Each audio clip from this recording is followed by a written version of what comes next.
Hi, I'm Paula McLain, and my good friends at McLain & Aiken have invited me to share a little bit about my work with you. So thanks for listening. For the last 10 years, I've devoted pretty much every single moment of my professional life to researching and illuminating the lives of some of history's most fascinating women. It's a particular kind of woman I'm interested in, not just historical, but independent, iconoclastic, charts her own destiny, and lives by her own rules and somehow manages to become herself against all odds. I find my subject by instinct, and once I do, I become completely obsessed and I can't think about anything else. It's a lot like falling in love. Sometimes it feels like I'm an actress who has found the role of her life, and it's the joy of my life that I get to do this for a living. The first time I ever had an idea to write fiction about people who have actually lived was totally a fluke, entirely by accident. I had read, quite by chance, Ernest Hemingway's A Movable Feast, which is a series of autobiographical vignettes about his literary apprenticeship in Paris. He was 21 when he moved to Paris in 1921, and he was newly married to a woman named Hadley Richardson, a woman I had never heard of before I picked up that book.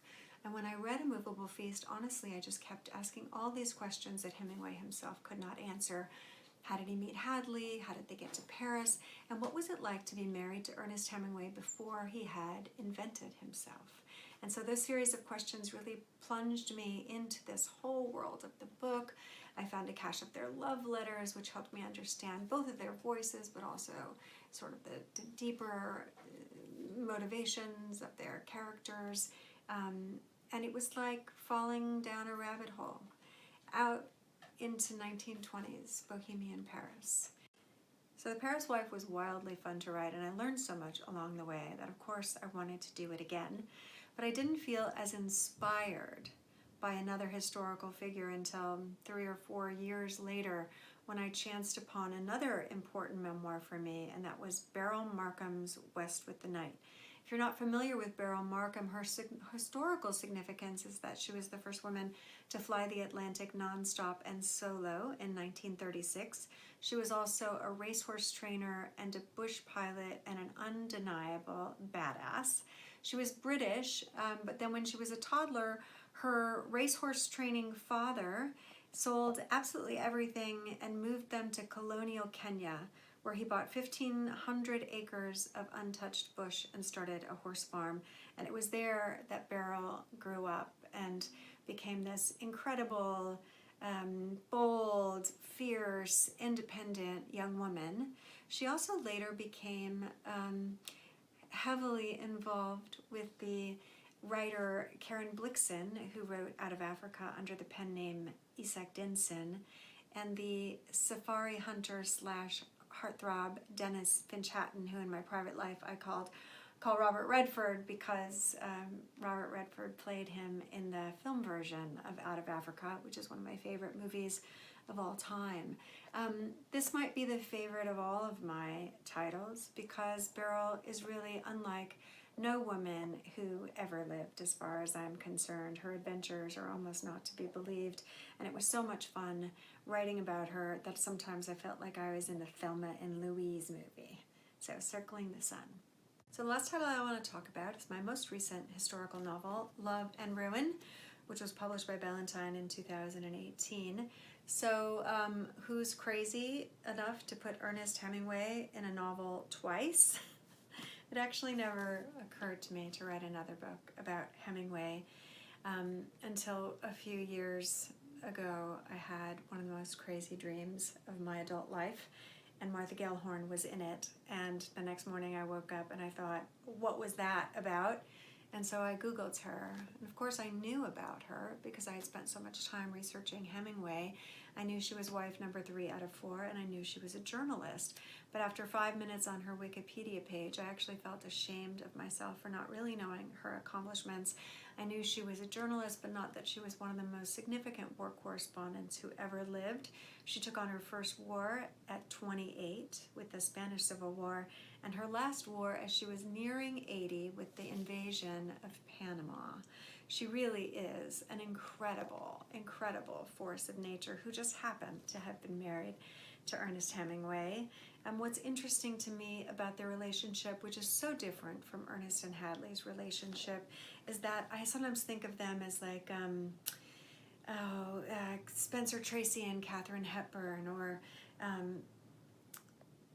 these two huge personalities who really want the same things. They both want to be writers, and they both want to be sort of true to themselves and their own calling, and what happens when one of them doesn't back down. I'm interested too in how she managed to hold on to herself as a writer when she was married to one of those most virile and celebrated writers of all time, Ernest Hemingway. Hello, my name is Paula McLain, and my good friends at McLain & Aiken, the best bookstore in the whole world, have invited me to recommend some of my favorite books. And so I'm going to start with Writers and Lovers by Lillie King. If you know Lily's book Euphoria, it was a runaway bestseller in 2012. This title is set in 1990s Cambridge, Massachusetts, and is the story of 28-year-old Casey Peabody, who is a struggling writer and a waitress who is at a turning point in her life as she's ping-ponging wildly between men.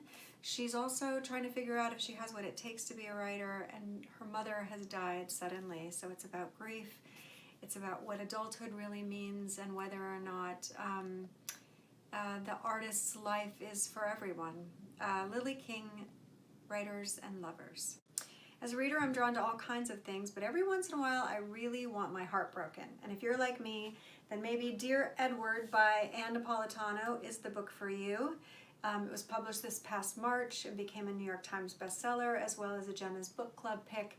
It's about 12-year-old Edward Adler, who becomes the sole survivor of a devastating plane crash that kills his entire family, as well as everyone else on board. Nearly 200 people, a flight from New York to Los Angeles. Overnight, Edward becomes a media sensation, as well as a miracle boy and a hero, and yet he can't quite make sense of how to be in his body and continue to live his life now that everything he knows is gone. So, of course, it's a gut-wrenching book about grief and loss, but it's also incredibly hopeful and poignant about the power of resilience and also love. Another one of my favorite books this summer is The Book of V by Anna Solomon, which borrows a structure from Michael Cunningham's book The Hours. So it's a triptych, 3 different women in 3 different time periods, and all of their stories are connected to the Jewish holiday of Purim and to the biblical character of Esther. And if I've made this sound like a religious book, in fact it's not. It's incredibly smart and sexy and fiercely feminist. The 3 characters, one of which I've already mentioned, is the biblical character of Esther. And there's also Lily, who is a harried mother and would-be writer in Park Slope, Brooklyn in 2016, and then a senator's wife in Washington, D.C. in the 1970s. And all of these women converge in the plot in a really interesting way. I think Anna Solomon's a terrific writer, and this is a marvelous book, The Book of V. Finally, I'd like to recommend a book that's near and dear to my heart, Ginger Eager's The Nature of Remains, which was just published this April by New Issues Press. And the reason I have it on my iPad here is because I recently lent the book to my sister because it's way too good not to share. The book follows a single family in a small town in Hardscrabble, Georgia. It's about domestic abuse, poverty, family patterns, and unlikely resilience. If you're a fan of lyrical Southern voices like Daniel Woodrell or Ron Rash, then this book is definitely in your wheelhouse. It also reminds me a lot of Kent Harroff's novels in terms of its restraint and utter control of its subject matter. This is a moving, poignant, beautifully wise, and compassionate first novel. I couldn't recommend it enough. I'm honored to have had the chance to discover it, and I hope we'll be seeing a lot more of its writers. Ginger Eager, The Nature of Remains.